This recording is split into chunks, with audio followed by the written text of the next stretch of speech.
Hello everyone. तो JPSC का GS 1 वाला जो पेपर है, पेपर 1 जो इंडिया जीके का है, ठीक। तो उसमें हर सेक्शन का हम चार चार इंपॉर्टेंट टॉपिक लेके आए हैं, किसी किसी में चार से कम भी है। तो कहने का मतलब है कि अगर आप कोई सेक्शन पूरा छोड़ दिए, मान लीजिए कोई बालक है या कोई बालिका है जो इकोनॉमी को पूरा ही छोड़ दिया था अभी तक, या फिर कोई ऐसा होगा जो एंशियंट हिस्ट्री पूरा ही छोड़ दिया होगा, लेकिन अभी उसको थोड़ा सा समय मिला है कि एंशियंट हिस्ट्री को हम थोड़ा समय दे सकते हैं। तो अगर आपके पास थोड़ा सा भी समय है तो आप कम से कम ये चार टॉपिक करके जाइए। अब इस चार टॉपिक का मतलब ये नहीं है कि उसी से चारों चार चार सवाल आ जाएगा। मेरा जो है प्रीवियस ईयर का जो एनालिसिस है, लास्ट का 2-3 जो पेपर हम देखे जेपीएससी का, अपना सिविल सर्विसेज का, साथ में नॉन जेपीएससी का भी कुछ कुछ पेपर देखे, तो उससे हम कुछ ट्रेंड को आइडेंटिफाई करके चार चार टॉपिक चुने हैं सब सेक्शन से। हो सकता है चारों पढ़ के भी कोई लाभ ना हो, ठीक है, हम इसलिए पहले आपको डिस्क्लेमर दे देते हैं।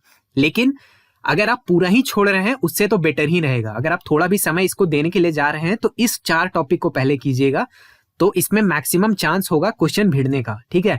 लेकिन चांस हमेशा चांस ही होता है भाई। मेरे पास कोई अंतर्यामी तो हम है नहीं कि पहले से ही हम लोग प्रेडिक्ट कर देंगे, एग्जैक्ट नहीं बता सकते, लेकिन प्रीवियस ईयर के ट्रेंड से चार चार टॉपिक हम आइडेंटिफाई किए हैं। अपने रिस्क पे करना भाई, ऐसा नहीं कि सिर्फ इतना करके छोड़ दिए, ठीक है। अगर समय बहुत ज्यादा था तो उसको आप यूटिलाइज कीजिएगा, ये नहीं कि इसी के भरोसे बैठ गए पूरी तरह से।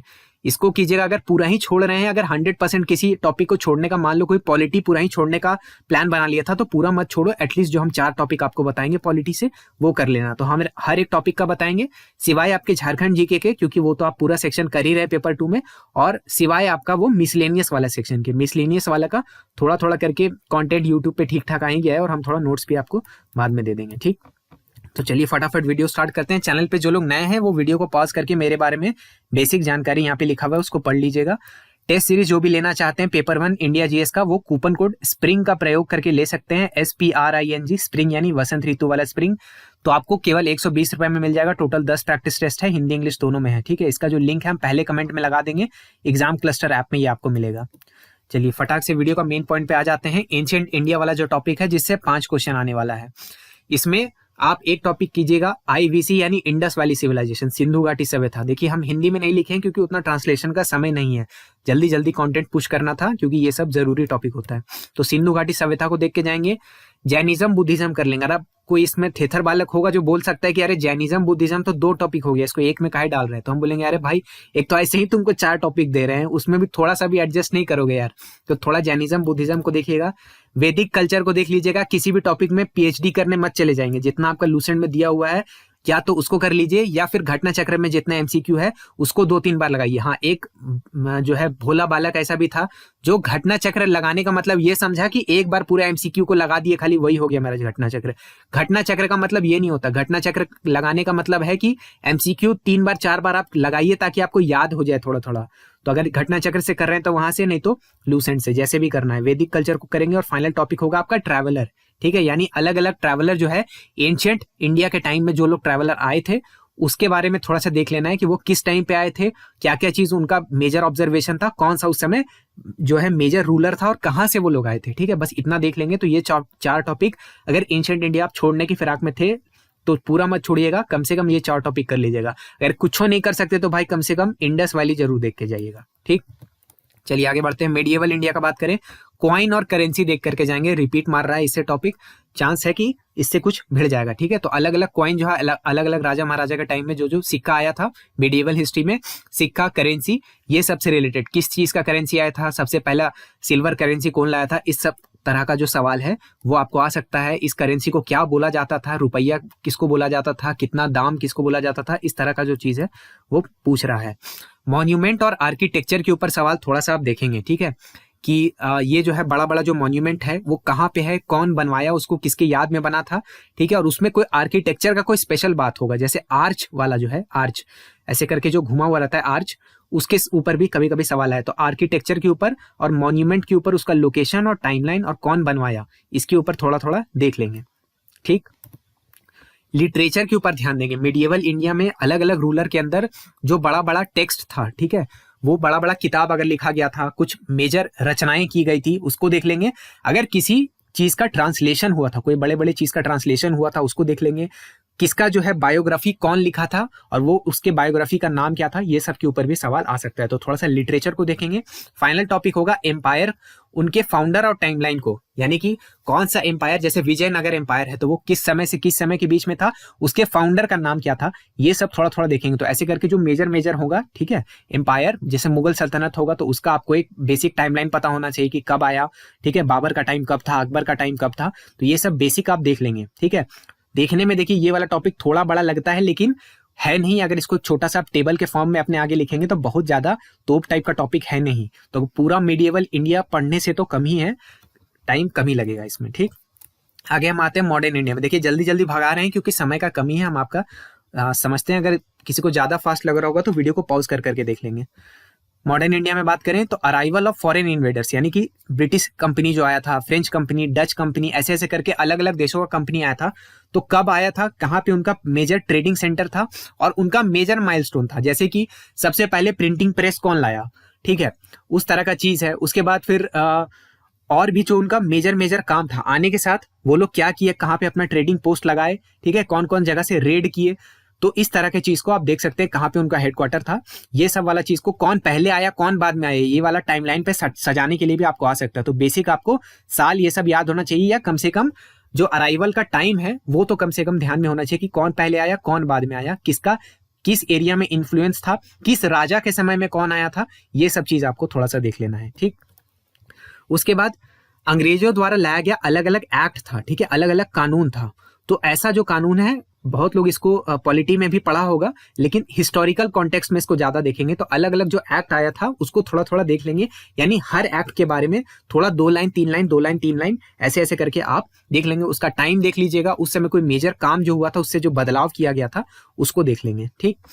उसके बाद 1857 से लेकर 1947 तक आपका जो बेसिक टाइमलाइन है, बेसिक मतलब क्या है कि अब इसके बीच में हुआ तो बहुत सारा इवेंट हुआ होगा, ठीक है, लगभग 100 साल का समय है, लेकिन मेजर मेजर जो चीज है, जैसे बंगाल का विभाजन कब हुआ था, ये वाला स्वदेशी जो आंदोलन है वो आपका कब हुआ था, पूना कैप्ट जो पैक्ट है वो कब हुआ था, ठीक है, मुस्लिम लीग कब आया था, गांधी जी का जन्म कब हुआ था, तो ये वाला जो बेसिक टाइमलाइन है ना, वो टाइमलाइन आपके दिमाग में सेट होना चाहिए, ज्यादा नहीं, 15-20 जो मेजर इवेंट होता है उसको क्रोनोलॉजी में आपको सेट करने के लिए आ सकता है कि पहले नॉन कॉपरेशन हुआ कि पहले सिविल डिसोबीडियंस हुआ, ये वाला चीज को आ सकता है, या फिर जो है राउंड टेबल कॉन्फ्रेंस जो है पहला कब हुआ, दूसरा कब हुआ, विश्व युद्ध कब हुआ, तो ये वाला जो चीज है इसको आपको थोड़ा बेसिक आपके दिमाग में होना चाहिए, ज्यादा नहीं, 15-20 तो लिस्ट बनेगा और अगर इसको याद कर लेते हैं तो 1 से 2 क्वेश्चन आपका यहां से निकल सकता है, ठीक है।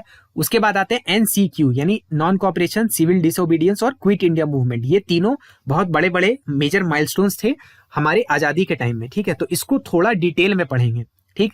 इसके थोड़े अंदर से भी जाकर के सवाल आ रहा है, इसके समय में इसका बैकग्राउंड से रिलेटेड, ये क्यों हुआ, कहां से हुआ, ठीक है, कौन कौन सा इसका मेजर सेंटर था, स्टार्टिंग का रीजन क्या था, खत्म क्यों हुआ, खत्म कब हुआ, ये सब वाला चीज को देख लेंगे, ठीक है। इसमें कौन कौन सा लोग पार्टिसिपेट किए थे, जैसे ऐसा ऐसा चीज पूछ देगा कि क्विट इंडिया मूवमेंट में कौन कौन सा लोग थे जो पार्टिसिपेंट थे, और इसमें कोई ऐसा लीडर का नाम डालेगा जो कि इस समय एग्जिस्ट ही नहीं करते थे, इस समय उनकी मृत्यु हो चुकी थी, ऐसा जो है नॉन कॉपरेशन वाला लीडर को क्विट इंडिया मूवमेंट में घुसा देगा। तो ऐसे ऐसे करके आपके साथ खेल सकता है, इसको थोड़ा सा आप डिटेल में पढ़ लेंगे। इसके अंदर कोई मेजर पत्रिकाएं थी, किन किन लोगों को जेल भेजा गया था, कहाँ पे भेजा गया था, नरम दल गरम दल के जो सदस्य थे उनका व्यू पॉइंट क्या था, कौन कौन लोग इसमें पार्टिसिपेट किए थे, कौन कौन नहीं किए थे, इसको थोड़ा सा डिटेल में देख लेंगे। तो ये 4 टॉपिक है मॉडर्न इंडिया से पढ़ने के लिए। देखिए पूरा मोटा किताब है आपका स्पेक्ट्रम का, लेकिन एग्जाम के समय के लिए हम यूजफुल टॉपिक निकाल के दे रहे हैं आपको, ठीक। अब जरूरी नहीं है कि इससे चारों का चारों से आपको फायदा हो सकता है 4 टॉपिक पढ़ेंगे एक ही क्वेश्चन में फायदा होगा, लेकिन फिर भी नहीं का हाँ, अगर आप पूरा ही छोड़ के जा रहे हैं, हम बार बार इसको रिपीट मारे क्योंकि हमको पता है बीच में से कोई ना कोई होगा जो भगा उगा के देखेगा और बाद में जाकर के हमको बोलेगा, तो इसीलिए हम भाई अपने ऊपर रिस्क नहीं लेंगे। हम जो अपने लिए लिस्ट कुछ बनाए थे वो हम आपके साथ शेयर कर रहे हैं, ठीक है। अब इसको आप निगेटिव वे में लेंगे तो फिर अच्छा बात नहीं है ये सब चीज। चलिए आगे आते हैं ज्योग्राफी के लिए। ज्योग्राफी में क्या है, सबसे पहले जो आपका जनगणना हुआ था 2011, जितना अच्छा से इसको देख सकते हैं देखिए, 1 2 3 सवाल इससे जरूर है, मतलब एक क्वेश्चन तो ऑलमोस्ट समझ लीजिए कि कहीं ना कहीं आपको पेपर 1 या पेपर 2 में फायदा करेगा ही। पेपर 2 में भी आपको बहुत फायदेमंद रहता है सेंसस का, अगर आप अच्छा से पढ़ाई किए होंगे तो सेंसस का एक ढंग का कहीं से भी नोट्स उठाइए और उसको अच्छा से पढ़ाई कीजिए, ठीक है। इससे मैक्सिमम आपका सवाल गिर सकता है, 1 2 3 कम से कम 3 सवाल जो है, 1 से 3 सवाल का फायदा आपको सेंसस दे करके जाएगा। उसके साथ अर्थ का जो बेसिक है, यानी हमारा जो पृथ्वी है कब से आया, मतलब कैसे बना कॉन्टिनेंटल ड्रिफ्ट थ्योरी जो है, अर्थ को कितने पार्ट में डिवाइड किया जाता है, नॉर्थ पोल क्या होता है, साउथ पोल क्या होता है, एकदम जो बेसिक बात है कि जो पृथ्वी है इसमें कौन सा मिनरल सबसे ज्यादा मिलता है। अब ये सब देखिए बेसिक बेसिक जो फैक्ट है, आपको कहीं पर भी इसका नोट्स रेडीमेड मिलेगा, तो उसको बस बेसिक को देख लीजिएगा कि अर्थ जो है कितना पुराना है, अलग अलग इसके लिए थ्योरी क्या क्या दिया गया है, इसके ऊपर आप थोड़ा सा पढ़ाई करेंगे। ट्राइब के ऊपर बहुत बढ़िया से देख के जाएंगे, झारखंड का एग्जाम है, ऑलमोस्ट आपका गारंटी है कि ये टॉपिक पढ़ के जाएंगे तो आपको बहुत बहुत मजा आएगा, बहुत फायदा होगा। ठीक है, लूसेंट में छोटा सा दे रखा है एकदम ट्राइब के बारे में, कौन सा ट्राइब कहाँ पे मिलता है, सबसे बड़ा ट्राइब, सबसे ज्यादा पॉपुलेशन कितना है, किस एरिया में कौन ट्राइब एग्जिस्ट करता है, ये वाला फैक्ट आपको दिया हुआ है लूसेंट में, उसको देख करके जाइएगा। बहुत बार ऐसा हुआ है कि इससे 2-3 सवाल भिड़ गया है खाली पेपर 1 में, तो इसको बढ़िया से देख करके जाएंगे, पेपर 1 में पेपर 2 में दोनों जगह पे आपको ये फायदा करेगा। तो ट्राइब देख लेंगे, उसके साथ इंडिया का बेसिक्स देख लेंगे, मतलब क्या, इंडिया का लैटिट्यूड कौन कौन सा है, लॉन्गिट्यूड कौन सा है, प्राइम मेरिडियन ये सब से कितना दूरी पर है, उसके बाद आपका इंडियन स्टैंडर्ड टाइम के बारे में, ट्रॉपिक ऑफ कैंसर कहाँ कहाँ से गुजरता है, ये वाला जो चीज है, भारत के जो नेबर है पड़ोसी देश कौन कौन से हैं, ज्योग्राफिकल रीजन जो है यानी गैंगेटिक प्लेन्स कौन सा है, हिमालयन रीजन कहाँ से जाता है, थार डेजर्ट कहाँ कहाँ पे आपको मिलेगा। ठीक है, जो आइलैंड वगैरह है उसके बारे में थोड़ा थोड़ा देखेंगे, सबसे बड़ा रिवर कौन सा है, सबसे इधर नॉर्थ साइड में कौन सा रिवर है, कौन कौन सा रिवर जो है सो आपको अरेबियन सी में, बे ऑफ बंगाल में सब गिरेगा। तो जितना बेसिक आप देख सकते हैं, अगेन इसमें घुसने चलते जाइएगा तो बहुत ज्यादा घुस जाएंगे, लेकिन बेसिक ज्योग्राफी के पॉइंट ऑफ व्यू से कुछ कुछ चीज आप देख लेंगे इंडिया के बारे में, जो बेसिक्स अगर जानकारी होता है तो आप एक सवाल यहां से निकाल सकते हैं। ठीक है, बस ज्यादा इसमें डेप्थ में नहीं चले जाइएगा। अगला पॉलिटी में आता है, जो थेट पॉलिटी है, अभी डिसेंट्रलाइजेशन ये सबको हम नहीं कवर कर रहे, थेट पॉलिटी जो है उसमें सबसे पहले मेकिंग ऑफ कॉन्स्टिट्यूशन, संविधान बनने के लिए जो जो इवेंट हुआ था मेजर मेजर, उसके बारे में देखेंगे। ड्राफ्टिंग कमेटी के बारे में आपको पता होना चाहिए, उससे रिलेटेड कुछ सवाल आ सकता है। उसके बाद कौन कौन सा इसमें जो लोग हैं, बड़े बड़े लोग कुछ कुछ बात बोले थे इसको बनाने के समय में, तो वो आपको देखना है। बड़े बड़े जो लीडर हैं उनका व्यू पॉइंट क्या हो सकता था, कितने टाइम में बना, इसको बनाने का चेयरमैन वगैरह ये सब का नाम जो है, यानी बेसिकली मेकिंग ऑफ कॉन्स्टिट्यूशन। अगर आप लोग तैयारी करते हैं, इतना हमको डिटेल्स में जाने का जरूरत नहीं, आपको पता ही होगा। ठीक, उसके बाद इंपॉर्टेंट आर्टिकल, शेड्यूल और अमेंडमेंट। अब आप बोलेंगे कि भाई आर्टिकल ये तो इतना बड़ा टॉपिक होता है, तो हम बोले इंपॉर्टेंट देखिए। ठीक है, कुछ ना कुछ तो छूट ही जाएगा। ठीक है, लेकिन ऐसा नहीं करना है कि पूरा ही इसको छोड़ दिए। शेड्यूल तो आपको मतलब प्यारा सा है, ये तो आप कर ही सकते हैं। अमेंडमेंट भी गिनती का आप अगर आप निकालेंगे इंपॉर्टेंट वाला तो ज्यादा नहीं निकलेगा। ठीक है, मुश्किल से हमको लगता है 1 दर्जन के लगभग में आपका अमेंडमेंट जो है मेजर समाप्त हो जाता है। आप सल्टा देंगे इसको यहाँ पर। ठीक है, अगर हो सकता है मतलब 15-20, हमको नहीं लगता उससे ज्यादा जाएगा। आर्टिकल में थोड़ा समस्या रहता है, क्योंकि आर्टिकल कहीं से भी रैंडम इधर उधर से घूम फिर के पूछ देता है, लेकिन आर्टिकल में भी थोड़ा सा अपने विवेक का जो है यूज करेंगे। अभी आप सिविल सर्विसेज की तैयारी करते हो तो इतना तो आपको पता ही रहेगा कि कौन सा आर्टिकल ज्यादा जरूरी है। अभी देखिए जैसे न्यूज में क्या चल रहा है, आपका इलेक्शन होने वाला है, तो इलेक्शन से रिलेटेड जितना आर्टिकल होगा। ठीक है, उसके बाद सुप्रीम कोर्ट बहुत अभी न्यूज में चल रहा है, तो सुप्रीम कोर्ट हाई कोर्ट से रिलेटेड जो आर्टिकल होगा, प्रेसिडेंट वाइस प्रेसिडेंट का इलेक्शन हुआ है तो उससे रिलेटेड जो आर्टिकल होगा वो न्यूज में रहेगा। ठीक है, इमरजेंसी वगैरह से रिलेटेड आर्टिकल जो है सो हमेशा न्यूज में रहता है। सेंटर स्टेट रिलेशन के बीच में अभी बहुत टसल चल रहा है और स्टेट का कोई भी एग्जाम इस टॉपिक को छोड़ता नहीं है, तो सेंटर स्टेट रिलेशन से रिलेटेड जो आर्टिकल होगा उसको थोड़ा सा ध्यान में रखेंगे। सिटीजनशिप अमेंडमेंट एक्ट वाला जो चीज है, आर्टिकल 370 बहुत न्यूज में, अभी 371 भी न्यूज में आ गया है, तो थोड़ा सा वहां से आप छांट के कीजिएगा। देखिए जितना पचा सकें उतना कीजिएगा, उसके बाद बाकी भगवान पे छोड़ देना है। लोड नहीं लेना है कि हाँ इतना सारा 300-400 आर्टिकल पूरा का पूरा रटने का समय नहीं है। ठीक, फंडामेंटल राइट और ड्यूटी, डायरेक्टली उतना सवाल इससे नहीं आया है, लेकिन अब फिर इसमें कोई थेथर आदमी ये मत बोलना कि भाई ड्यूटी इसमें काहे इंक्लूड कर दिया, राइट्स और ड्यूटी अलग अलग होता है, हमको आप गलत कर रहे हैं, तो ऐसा नहीं है। फंडामेंटल ड्यूटी कोई बहुत बड़ा चीज नहीं होता है, मतलब ज्यादा इसमें है नहीं। मेन जो पोर्शन है आपका राइट्स का है, राइट्स में भी सिर्फ ऐसे याद नहीं कर लेना है कि ये 5-6 राइट होता है, ऐसे ऐसे करके इस आर्टिकल से इस आर्टिकल में। एक एक आर्टिकल को थोड़ा सा अच्छा से देख करके जाइएगा, क्योंकि आर्टिकल के बीच से आपका सवाल उठा उठा के पूछा है। ठीक है, तो फंडामेंटल राइट का जितना भी आर्टिकल है उसको थोड़ा बढ़िया से देखेंगे। हिंदी मीडियम वाले जो बच्चे होंगे थोड़ा सा हम माफ करिएगा, हिंदी में उतना नहीं बात कर पा रहे हैं क्योंकि थोड़ा हड़बड़ी का समय है। ठीक, हमको भी यहाँ से निकलना है, थोड़ा टिकट वगैरह लेना है, ये सब का थोड़ा इशू है इसलिए।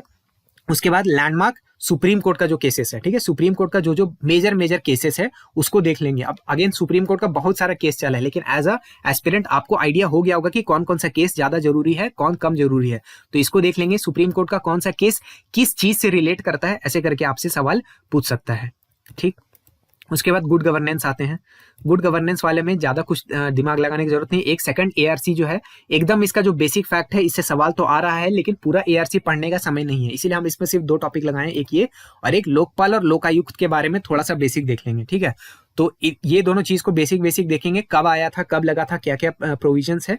अगर बेसिकली कहीं से आपको कोई छोटा मोटा नोट्स मिलता है तो ठीक है, अगर बहुत मोटा पूरा एआरसी पढ़ने मत चले जाइएगा, उतना फायदा आपको नहीं करेगा। एआरसी से एक सवाल आ रहा है, लगभग हर बार आता है, लेकिन अब उतना पढ़ने का समय नहीं है। तो एआरसी का अगर कोई ढंग का नोट्स है आपका शॉर्ट में तो उसको देख लीजिएगा, तो काम आपका बन जाएगा। ठीक, उसके बाद पंचायत म्यूनसिपैलिटी से बात करते हैं, ज्यादा लोड नहीं लेना है। कमेटी को बढ़िया से देखेंगे, कौन से साल में कौन सा कमेटी आया था और कौन से कमेटी का क्या रिकमेंडेशन था, बेसिक बस आपको पता होगा तो एक सवाल निकल जाएगा। 2 ही क्वेश्चन इससे आता है।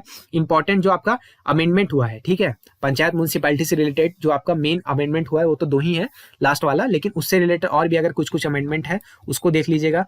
रिलेटेड जो आपका आर्टिकल है जैसे 243 है, उसका पूरा प्रावधान के अंदर से घुस के पूछता है, तो वो आपको अच्छा से करना होगा। हाँ, उस करने में समय ज्यादा लगेगा, देख के डरावना लगता है, लेकिन कोई ट्रिक वगैरह खोजिए यूट्यूब से, इसका जो आर्टिकल है इसको याद कीजिए, आर्टिकल के अंदर से डायरेक्ट सवाल आ रहा है। ठीक, एक सवाल ऑलमोस्ट गारंटी है ये वाला सेक्शन से, इसका जो आर्टिकल है, आर्टिकल से पक्का सवाल आएगा। ठीक, उसके बाद फंक्शनिंग से ऊपर सवाल आता है, जैसे पंचायत म्यूनसिपैलिटी में अगर आपको इलेक्शन में भाग लेना है तो आपका एलिजिबिलिटी क्या क्या रहेगा, कितना टर्म होता है, मतलब कितना साल तक चलता है। अगर पंचायत बीच में जो है डिसॉल्व हो गया या बीच में उसका कुछ गड़बड़ी हो गया तो अगले बार वो कब तक कंटिन्यू करता है, ये सबसे ऊपर जो थोड़ा सा सवाल होता है वो पूछेगा। इसका इलेक्शन कौन करवाता है, यानी कि स्टेट इलेक्शन कमीशन के ऊपर भी थोड़ा बहुत सवाल यहाँ से उठा के आपसे पूछ सकता है। ठीक है, इसका अथॉरिटी क्या रहता है, किस चीज का अथॉरिटी गवर्नर के पास, किस चीज का अथॉरिटी चीफ मिनिस्टर के पास रहता है। ठीक है, इसका जो फाइनेंसेस के ऊपर है वो सब सवाल आपसे पूछ सकता है, तो ये थोड़ा टेक्निकल हो जाता है।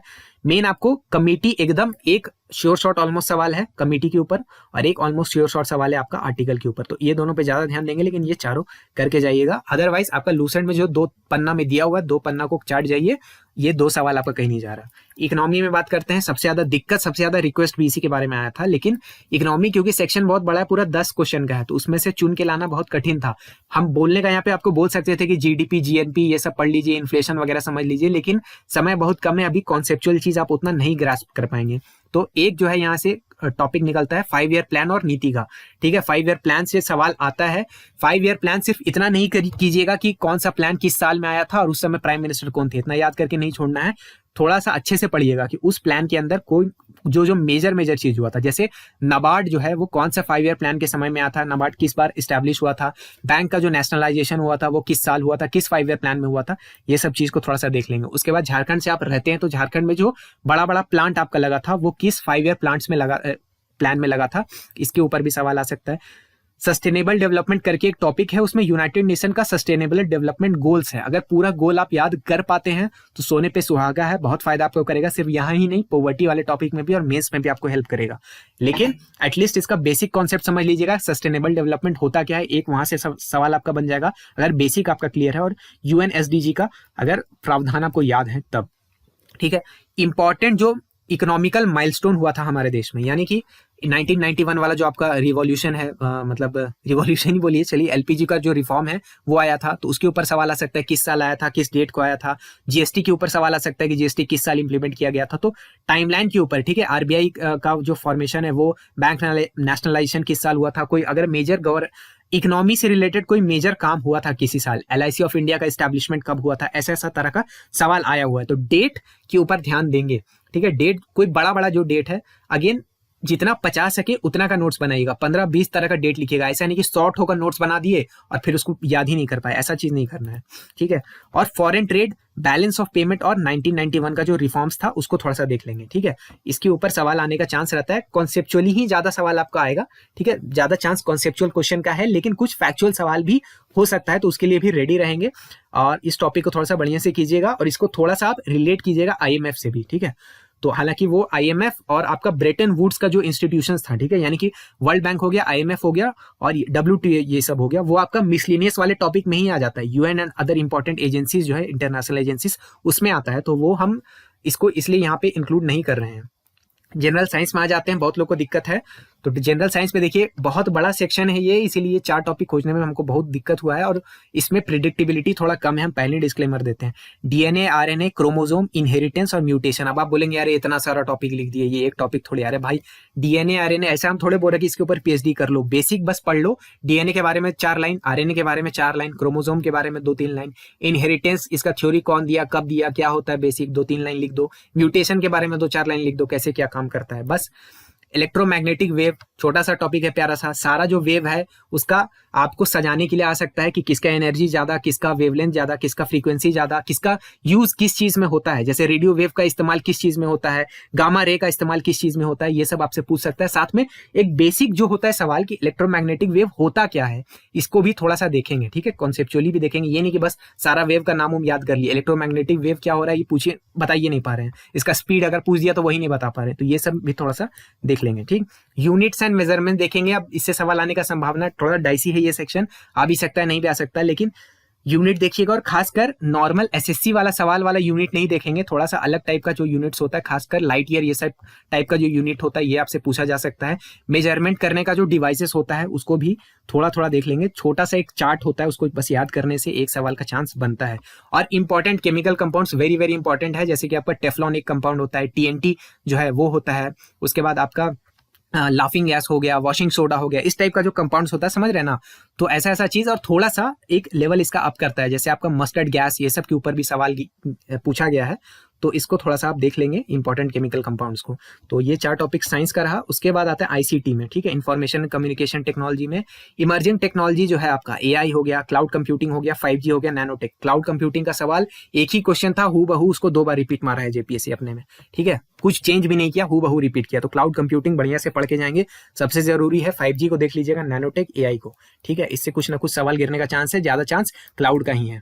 उसके साथ इंटरनेट और ईमेल का बेसिक समझ के जाएंगे, ठीक है, प्रोटोकॉल वगैरह का अगर इसमें देख लीजिए तो बल्ले बल्ले है। बाकी इंटरनेट ईमेल से कैसे कनेक्टिविटी बैठाया जाता है उसके ऊपर सवाल, और सिग्नल वगैरह का जो सवाल होता है उसको आ सकता है इसमें। इंपॉर्टेंट जो आपका डिवाइसेस है यानी हार्डवेयर है उसको देखना है, इनपुट डिवाइस, आउटपुट डिवाइस, ऐसे करके आपसे पूछता है इस डिवाइस का काम क्या होता है। तो हर एक जो बेसिक बेसिक डिवाइसेस है उसके बारे में आपको पता होना चाहिए। साथ में जो इंपॉर्टेंट सॉफ्टवेयर भी है, ठीक है, जैसे आपका ऑपरेटिंग सिस्टम हो गया, तो अलग अलग ऑपरेटिंग सिस्टम का नाम है, वर्ड प्रोसेसिंग सॉफ्टवेयर है, तो ऐसे ऐसे सॉफ्टवेयर के नाम को आप देख लेंगे। ये 4 इंपॉर्टेंट टॉपिक रहेगा आईसीटी से।